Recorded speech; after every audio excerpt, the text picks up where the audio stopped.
Good morning student. हम बात कर रहे थे हमारी पाठ्यपुस्तक कृतिका के प्रथम अध्याय माता का अंचल, जो कि एक आंचलिक रचना है और शिव पूजन सहाय जी के द्वारा रचित है। ये इनके जीवन से संबंधित संस्मरणात्मक लेख है। इन्होंने अपने बचपन के ग्रामीण जीवन की झलक यहाँ पर प्रस्तुत की है। इसका सारांश मैं आपको बता चुका था। आज हम पाठ प्रारंभ करेंगे।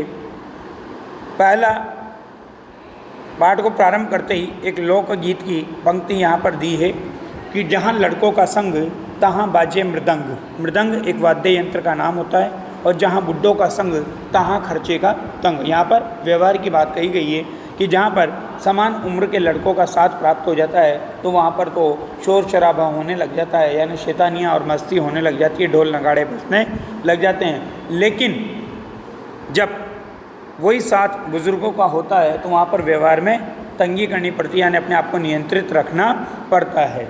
लेखक भी इसी बात को कह रहा है कि हमारे पिता तड़के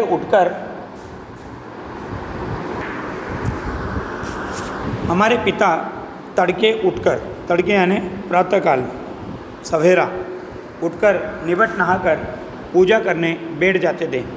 हम बचपन से ही उनके अंग लग गए थे। अंग लगना मुहावरा है और मुहावरा शैली का प्रयोग भी है। अंग लगना यानी साथ लगना। माता से केवल दूध पीने तक का ही नाता था। यहाँ पर ये स्वीकार कर रहे हैं, देखो हमने बात की थी कि माता से केवल दूध पीने तक का नाता था, लेकिन इस पाठ का जो वास्तविक मूल उद्देश्य प्रकट करना चाहते हैं वो माता के अंचल की विशेषता प्रकट करना चाहते हैं कि माता के आंचल में जाने पर बच्चे को प्रेम, अपनत्व, शांति, सुरक्षा, वात्सल्य की जो प्राप्ति होती है, तो वो चाहे पिता से सारा संबंध हो, लेकिन जब सुरक्षा के भाव की बात आती है तो माता का आंचल ही सर्वाधिक सुरक्षित बालक को महसूस होता है।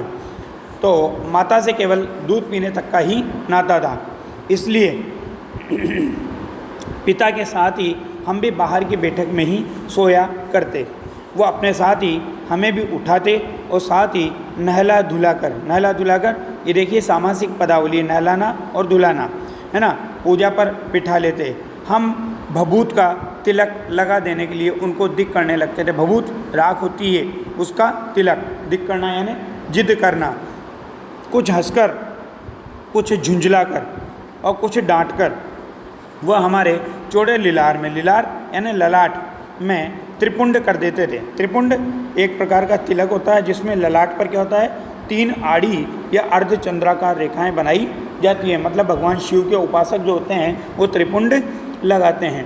हमारे लिलार में भभूत खूब खुलती थी। खूब खुलना यानी अच्छी लगना। सिर में लंबी लंबी जटाएं थी।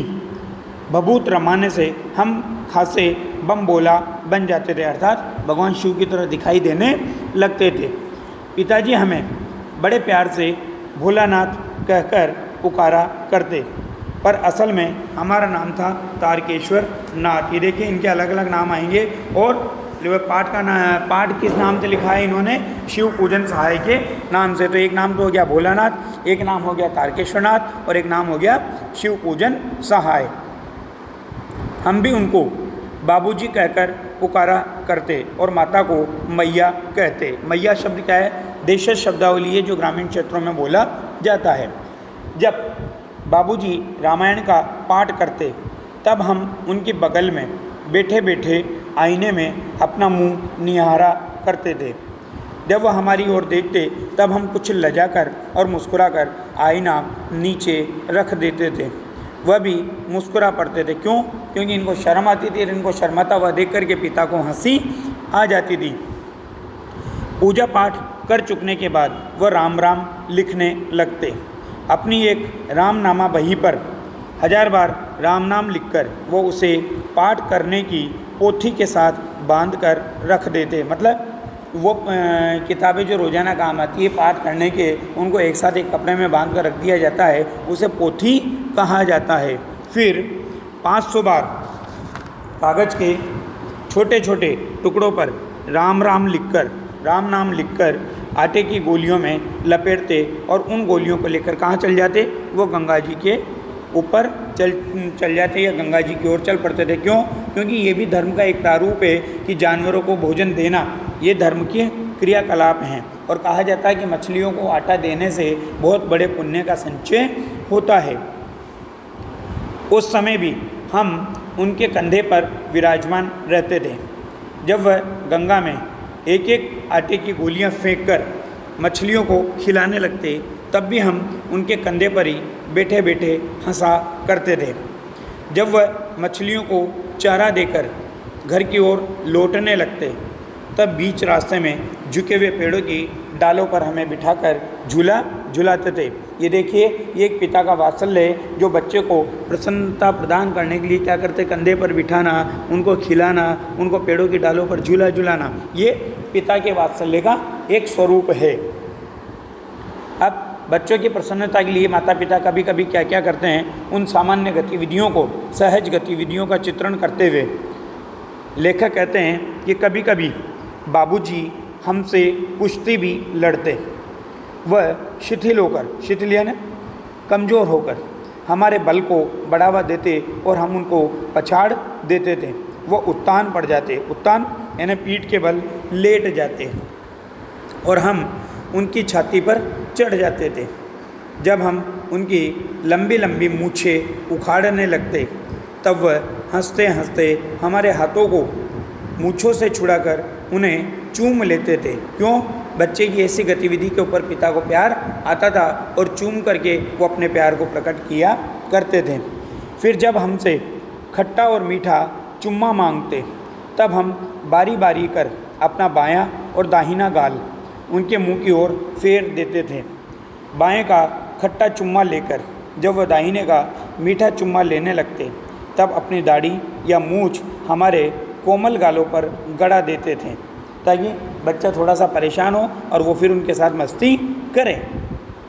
हम झुंझलाकर फिर उनकी मूछें नोचने लग जाते थे और जब मूछें नोचते तो वो बनावटी रोने लगते और हम अलग खड़े खड़े खिलखिलाकर हंसने लगते थे। और बच्चों की प्रसन्नता में ही माता पिता को आनंद की अनुभूति होती है। इसलिए बच्चे की खुशी के लिए माता पिता हर वो कार्य करने को तैयार रहते हैं जो वो कभी नहीं करते। उनके साथ हंसते हंसते जब हम घर आते, तब उनके साथ ही हम भी चौके पर खाने बैठते थे।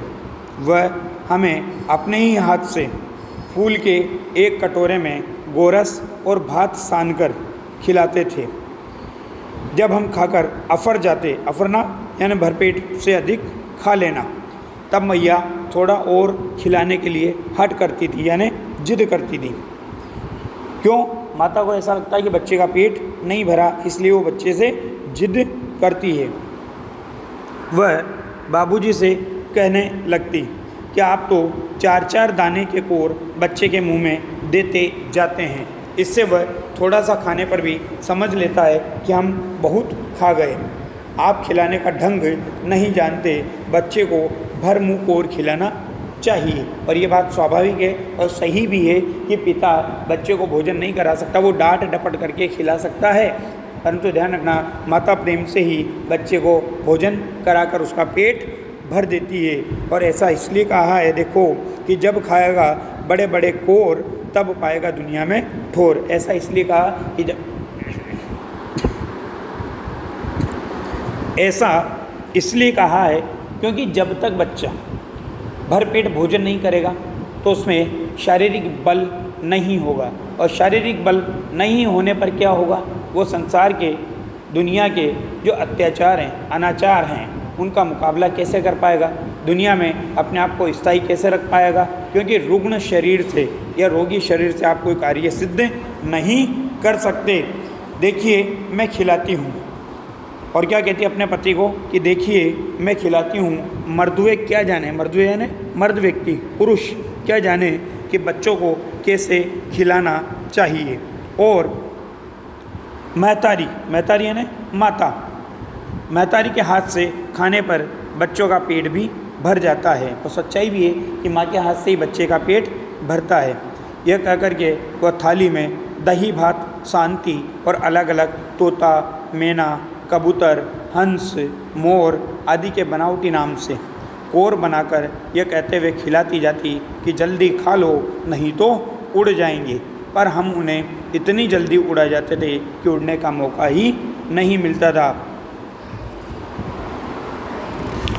जब हम सब बनावटी चिड़ियों को चट कर जाते थे तब बाबूजी कहने लगते, अच्छा अब तुम राजा हो, जाओ और खेलो। ऐसा इसलिए क्योंकि बच्चे का पेट भर चुका होता है, तो अब बच्चे के पास पढ़ने का काम तो होता नहीं, कोई उसे कमाने तो जाना होता नहीं, तो क्या करते थे, उसका पेट भरने के बाद उसे खेलने के लिए माता पिता स्वतंत्र कर देते थे, क्योंकि खेलने से ही बालक का मानसिक, शारीरिक, संवेगात्मक, बौद्धिक सभी प्रकार के विकास संभव होते हैं। इसलिए पहले बच्चों को बाहर खेलने की अनुमति दी जाती थी। आजकल के बच्चे क्या करते हैं, आजकल के बच्चे घर के भीतर ही बैठ करके खेल खेलते हैं, तो वो इंडोर जो गेम्स हैं, वो इंडोर गेम्स की वजह से क्या होता है, उनका पूर्ण शारीरिक विकास नहीं हो पाता, संवेगात्मक और बौद्धिक विकास भी अवरुद्ध होने लग जाता है। तो यहाँ पर बच्चों को इसलिए स्वतंत्र किया जाता था कि वो बाहर के वातावरण में खेलकर अपना पूर्ण रूप से विकास कर सके। धन्यवाद।